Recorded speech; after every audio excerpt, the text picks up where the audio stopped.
And welcome to this edition of the Native News Update on this Monday, August 2nd. I'm your host for today's program, Paul DeMain. And we go today to Anchorage, Alaska, to Alaskan Public Radio Network News Director Lori Townsend for a report there on the passage of the Indian Country Law Enforcement Bill, which was signed into law last Friday by President Obama. Lori Townsend, tell us a little bit about the law enforcement bill that President Obama signed into law last Friday. Alaska had some programs in there, and it sounds like they lost them. Tell them what Alaska was looking for and what was cut out of the bill before it got signed. Yeah, hi, Paul. The Tribal Law and Order Act, there were some amendments that were proposed from Alaska that would have been significant here. A pilot project, $50 million project that would have involved several tribal communities and establishing sort of a border area, a 5-mile radius around these communities, and giving the tribal courts in those communities enhanced ability to prosecute criminal activity, to deal with domestic violence and criminal assault charges. That immediately raised a red flag for the state of Alaska. They wrote a very strongly worded letter saying this will result in litigation. Their concern was that it would somehow enhance tribal sovereignty, and that was a concern for them.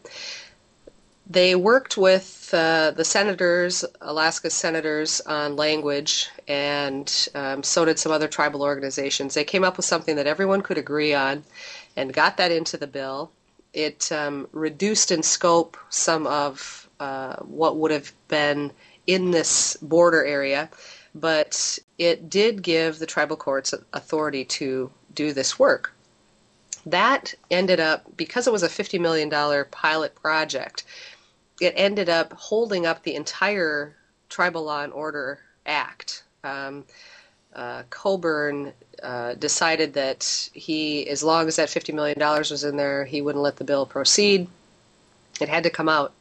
So what ended up staying in the bill for Alaska was the authorization, not even the appropriation, but the authorization for funding for a study on the IHS's ability to deal in tribal communities with sexual assault and forensics evidence handling, and how they're able to keep this evidence so that people can be prosecuted for sexual assault. The sexual assault rates are astronomically high in villages, as they are throughout Indian country, unfortunately. So there's authorization for funding of this study. There's authorization for allowing the village public safety officer, VPSO program, and the state to apply for grants through the COPS. It's called, the acronym is COPS. It's Community Oriented Policing. They'll be able to apply for grants through the COPS program for law enforcement activities in tribal communities. Now, this is actually a reinstatement of that authorization, because up until about 2002, the state and tribal communities were able to apply for COPS funding, and then that was removed, and so that will be reinstated now. So there's a couple of things in the bill, but nothing as it started out in the beginning.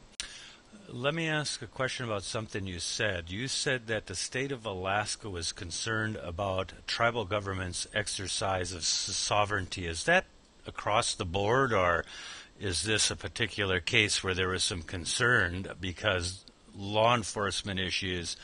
It seems to me that everyone would favor revenues for more law enforcement authority, police officers, judicial systems if crime was an issue. Well, there is great concern in the state about the fact that there are very high rates of crime, domestic violence, criminal assault, sexual assault in the villages. But the state's concern is that the words Indian country are not used because they're afraid of some sort of creeping sovereignty effect with the tribes. And so they were very concerned about how the language was presented so that it did not indicate that there was an increase in tribal authority in these communities. And that was worked out with some language changes. There is a lot of support for addressing these issues. it's not entirely clear how that will come to pass now that the Tribal Law and Order Act has this large program taken out of it. Well, the programs are interested, and I'm sure that the tribes and other people are going to be interested in trying to restate them in some, reinstate them in some other form or fashion. We're talking with Mark Trahant tomorrow, who is going, he's been doing this year-long series on healthcare. And so today's column that just came out and we're going to talk about tomorrow is Docs or Cops. And he was putting the segue together about how the reduction of crime and violence in Native communities will also save healthcare revenues. Is that something that you can see fairly plainly up there from an Alaska point of view? Absolutely. That makes great sense that if you connect those two areas, then people will have a better time on the front end of things. If we can get better law enforcement in these communities to address proactively the issues that are there now, keep in mind that many of these communities have no legal presence whatsoever and are off the road system. And so sometimes it can take a day to a week for state troopers to arrive. And of course, perpetrators of crime know this.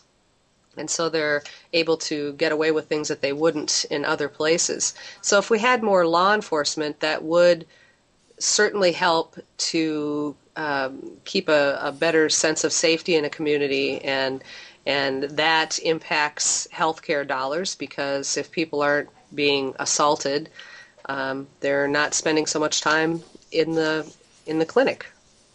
True. There was one other provision signed into law along with this bill having to do with strengthening the arts and crafts bill. And the last time I was up in Alaska, I saw tremendous displays of ivory and carvings and other things coming out of Alaska.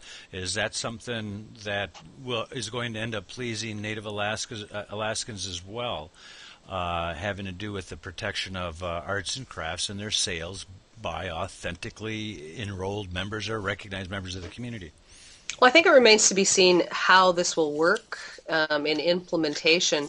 But certainly there's a lot of concern about that in Alaska, because there are, as I'm sure you well know, there's a lot of fake native crafts out there.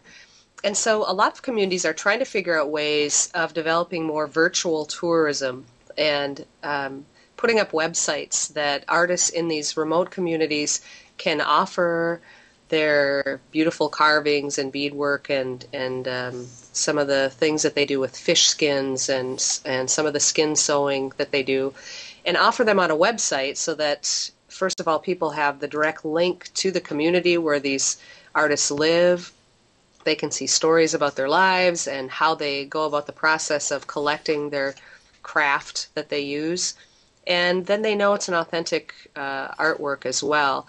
There is a lot of concern. There's stickers here in Alaska that people have to register to get, that it's authentically made in Alaska, or it's an Alaska native craft. But there's ways, of course, there's always ways for perpetrators of fraud to get around those things. And so it will be interesting to see how this works, what's been put in the arts and crafts legislation will help, if it will help, and how that will work. Indeed, I think natives across indigenous people in North America are concerned about that what gets out to the market is authentic. You brought up another subject I wanted to talk a bit about previously, and that was this 50-piece or so series on education. Tell us a little bit about that. We haven't heard about that here at the Native News Update. Yes, APRN, Alaska Public Radio Network, conducted a year-long series of about 70 stories related to Alaska Native educational efforts in South Central Alaska primarily. We do have a few stories from around other parts of the state too, but we were focused in on South Central Alaska and looking at education from a wide range of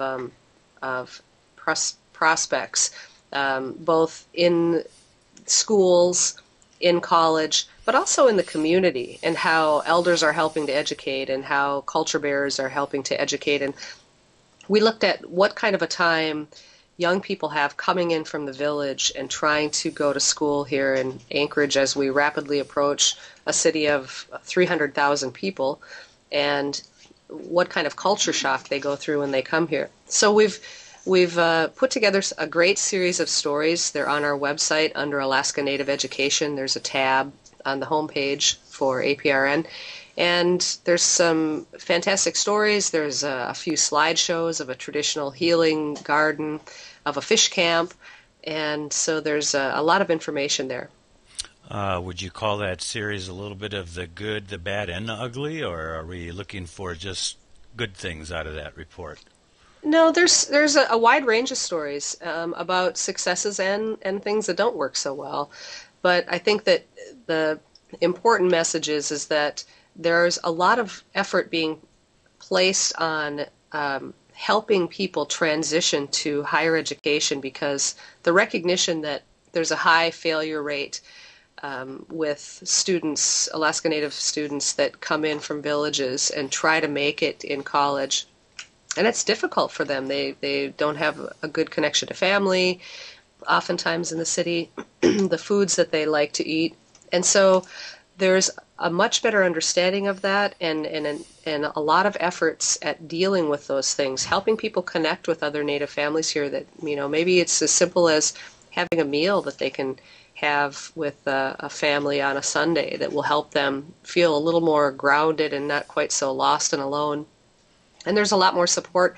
There's also this interesting program that is taking high school students and bringing them in for sort of a boot camp where they spend some time on the college campus and they help them prepare for the testing that they'll need to do. They focus in on the areas that they're having the most trouble, and they sort of put them in this program and help them have success. And their graduation rate out of this program, this Flight of Excellence program, is much higher than what we're seeing. And so more of these types of programs can only help so that kids can have better success at getting a good education.